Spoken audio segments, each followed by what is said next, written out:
Hello दोस्तों, कैसे हो आप सब। उम्मीद है सब अच्छे होंगे। आप सभी को प्यार भरा नमस्कार।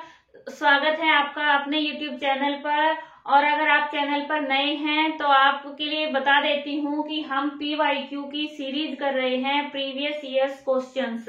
एस्टेट में जो CDP के क्वेश्चंस आए हुए हैं पिछले सालों में, उनको हम डिटेल में सोल्व करते हैं।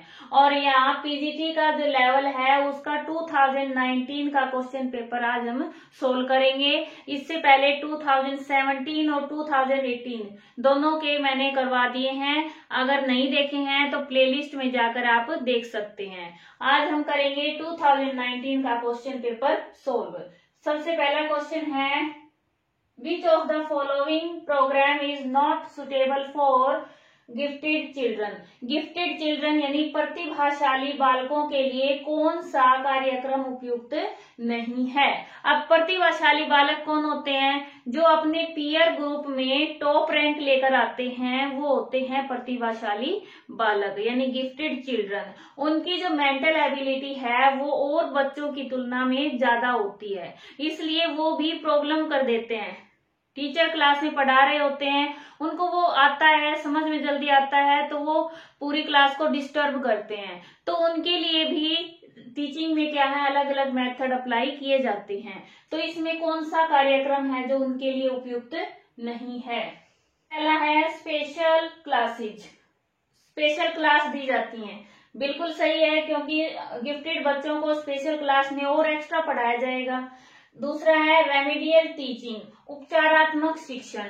अब रेमेडियल टीचिंग है, ये किन बच्चों के लिए होती है? जिनको डिफिकल्टी होती है, ठीक है, कोई सब्जेक्ट मैटर है, कोई कंसेप्ट है, समझ नहीं आ रहा, उनके लिए रेमेडियल टीचिंग होती है।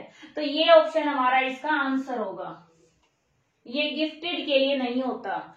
अब है असिलिरेशन। असिलिरेशन क्या होता है कि ये इसके द्वारा यानी त्वरण, हिंदी में त्वरण कहते हैं, उसकी जो गति है ना, बच्चे की पढ़ने की गति है, उसकी जो एबिलिटी है उसके हिसाब से उसको मोटिवेट करना। और इसमें 3 तरह से मोटिवेट किया जाता है, यानी 3 तरह से उसको एडजस्ट किया जा सकता है। सबसे पहला होता है इसमें ग्रेड कीपिंग। अब ये ग्रेड कीपिंग क्या होता है? आपने सुना होगा कई बार, कुछ बच्चे हैं उनको, जैसे कोई सेकंड में बच्चा है और उसका IQ तेज है, मेंटल एबिलिटी अच्छी है, तो उसको सीधा 4th ग्रेड में पढ़ाया जाता है। अब इसका मतलब क्या है, उसको 3rd ग्रेड का जो लेवल है उसके मुकाबले 4th ग्रेड का लेवल वो अच्छे से समझ में आ जाएगा। तो इसके द्वारा हम क्या कर सकते हैं, बच्चे को, जो गिफ्टेड बच्चे हैं उनको एडजस्ट कर सकते हैं, क्योंकि उनकी उतनी एबिलिटी होती है, मेंटल एबिलिटी। और सेकंड है सब्जेक्ट एसिलिरेशन, ठीक है। सब्जेक्ट एसिलिरेशन क्या होता है कि किसी पर्टिकुलर सब्जेक्ट में जिसमें वो बच्चा काफी अच्छा है, मान लो कोई साइंस में अच्छा है, कोई मैथ में अच्छा है, तो उसको उससे ऊपर के ग्रेड में, ऊपर की क्लास में पढ़ाया जाए वो सब्जेक्ट। बाकी सारे सब्जेक्ट हैं वो उसकी क्लास में ही पढ़ाए जाए, और वो पर्टिकुलर सब्जेक्ट है वो अगली क्लास के बच्चों के साथ पढ़ाया जाए, तो इससे भी उसको फायदा होगा। फिर है तीसरा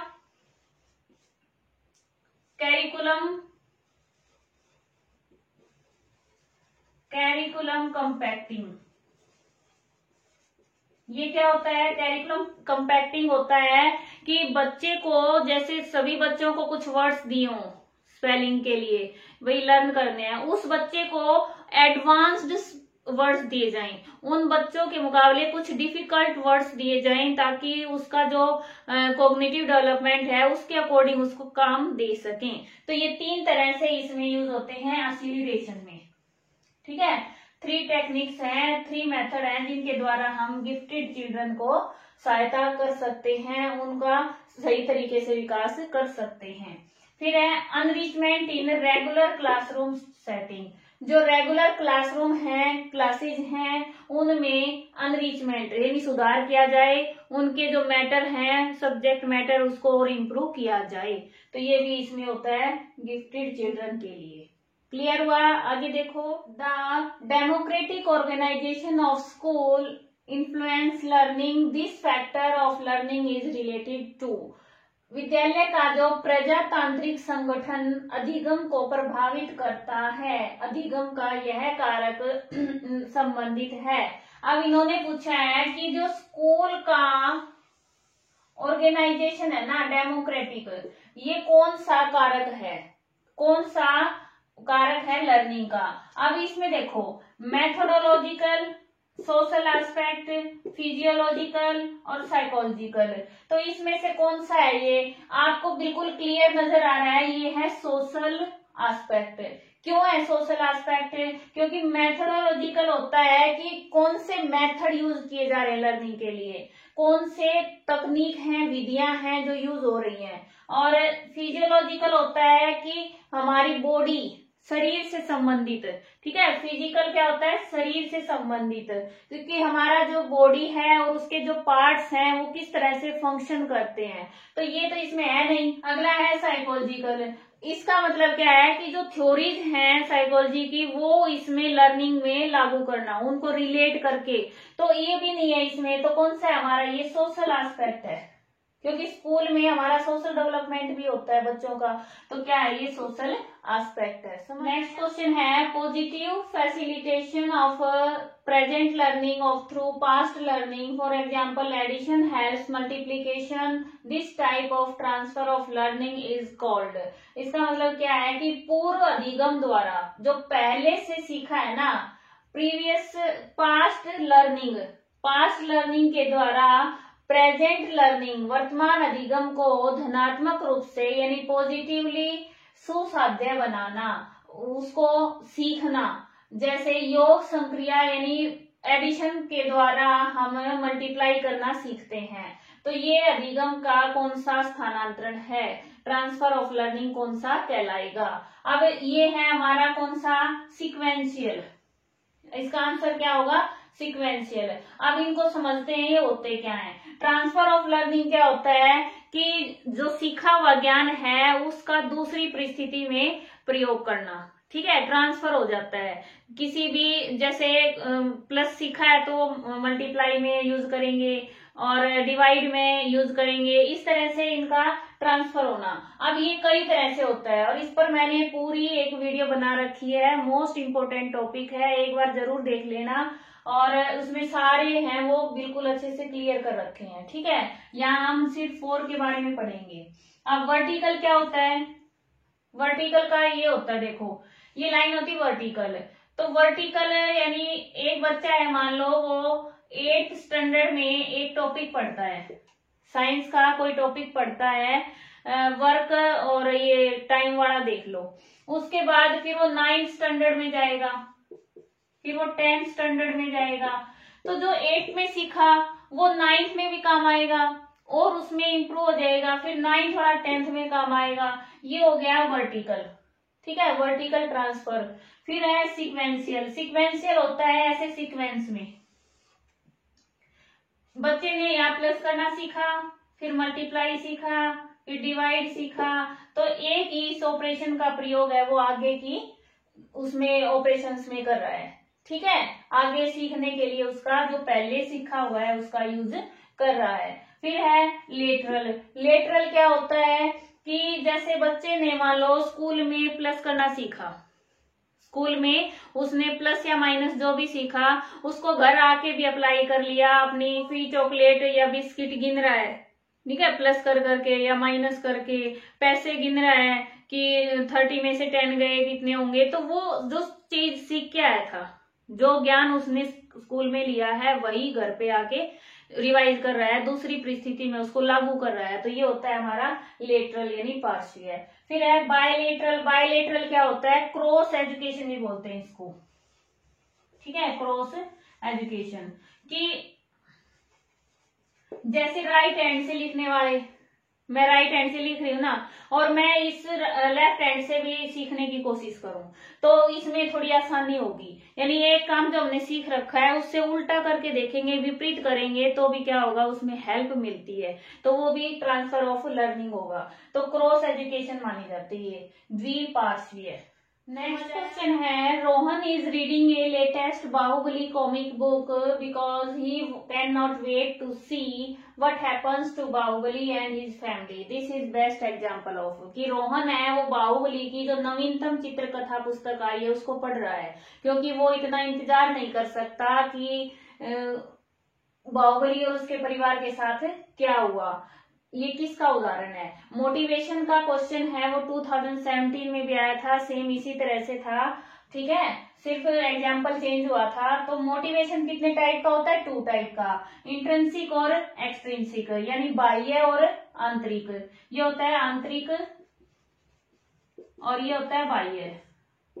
ठीक है, अब इसमें देखो, क्या कोई बाहर से उसको दबाव दिया जा रहा है, कोई लोभ दिखाया जा रहा है, रिवार्ड पाना चाहता है, क्या चाहता है? वो कुछ नहीं चाहता, वो सिर्फ खुद के लिए पढ़ रहा है। तो इसकी क्या है, कौन सी है? Intrinsic motivation. ठीक है, इस तरह से हमारा in Kohlberg theory at which level moral development is internalized and not based on external standards, यानी एक्सटर्नल स्टैंडर्ड्स बाह्य मानकों पर आधारित न होकर इंटरनलाइज्ड यानी आंतरिकरण पर आधारित हो जाता है। कौन सी स्टेज पर? अब आपको पता है कोहलबर्ग ने 3 स्टेज दी थी। कौन कौन सी? प्री कन्वेंशनल और कन्वेंशनल, पोस्ट कन्वेंशनल। ये स्टेज है ही नहीं, तो ये तो वैसे ही कट हो गया। अब इसमें से इन्होंने पूछा है कि बाह्य उस पर नहीं है, बाह्य मानक है उन पर आधारित नहीं है। तो हमारी जो प्री कन्वेंशनल और कन्वेंशनल लेवल हैं, ये दोनों बाह्य मानकों पर आधारित होते हैं। हमारी पोस्ट कन्वेंशनल लेवल है, ये आंतरिकरण होता है, क्योंकि बच्चा है वो खुद के रूल्स बना लेता है और उसको सही गलत का पता चल जाता है, वो अपने अकॉर्डिंग काम करता है। ठीक है, उसके खुद के नियम होते हैं, कानून होते हैं, उसके हिसाब से वो काम करता है। तो पोस्ट कन्वेंशनल लेवल। अगला क्वेश्चन है, इसका हिंदी में वर्जन मैंने साइड में लगाया है क्योंकि लंबा क्वेश्चन है। देखिए, a child's diet affect how tall the child grows and even how effectively the child can think and solve problems. कि बच्चे जो खाना खाते हैं, बच्चों का आहार, वो इफेक्ट करता है कि बच्चा कितना लंबा होगा, उसकी हाइट कितनी होगी और प्रॉब्लम सॉल्विंग और थिंकिंग में उसको कितना प्रभावित करेगा। अब ये जो है एग्जाम्पल है, ये डेवलपमेंट का कौन सा कारक है? ठीक है, 2 तरह के कारक होते हैं, 2 फैक्टर्स होते हैं जो इसको डेवलपमेंट को इफेक्ट करते हैं, प्रभावित करते हैं। पहला होता है हेरिडिटी, दूसरा होता है एनवायरमेंट।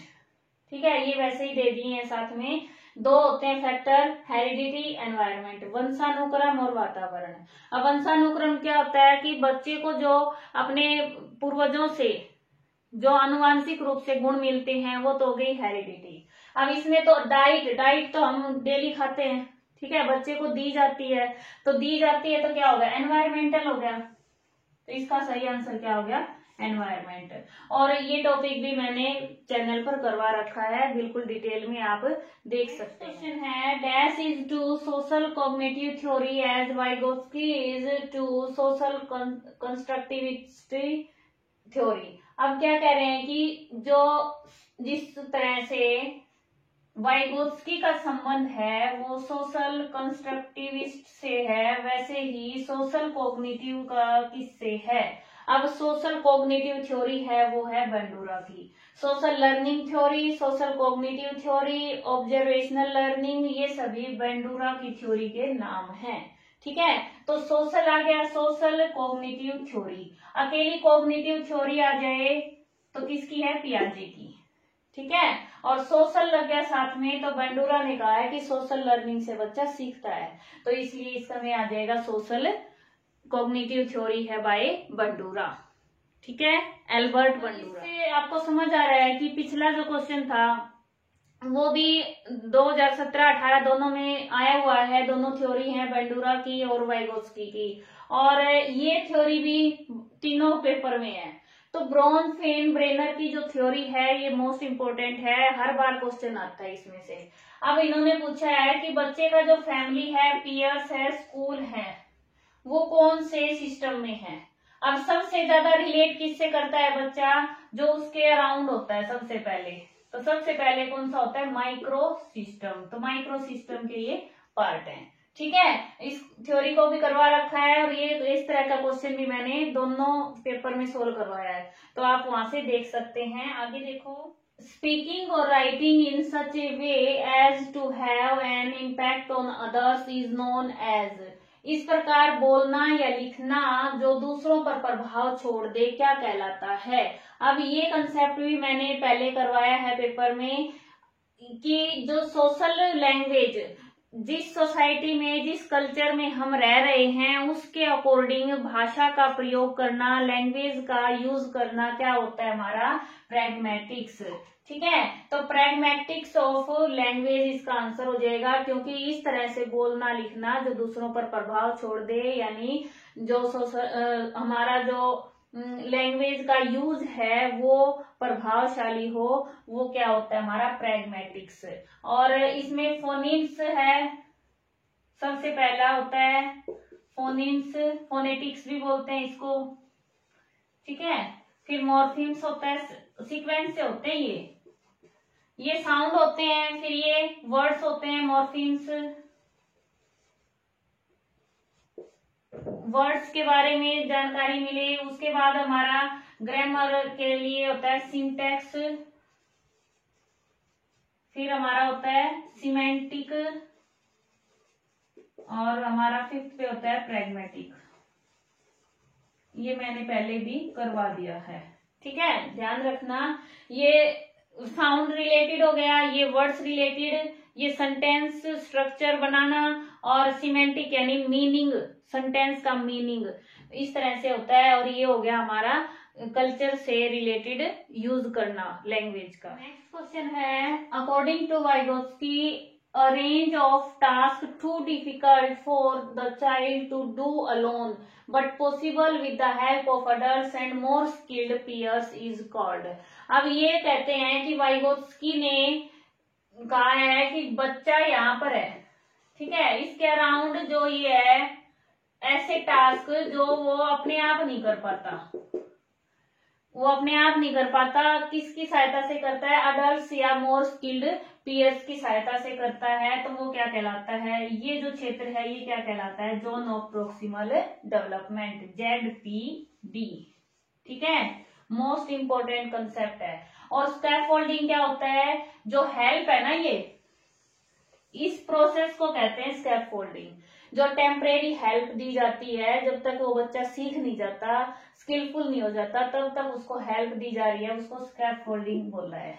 ठीक है, और इसके साथ ही आपने ये देखा होगा कि प्रीवियस ईयर्स के क्वेश्चंस हैं वो रिपीट होते हैं, और इसीलिए ये मोस्ट इम्पोर्टेंट रहते हैं, आपको ये जरूर करने चाहिए।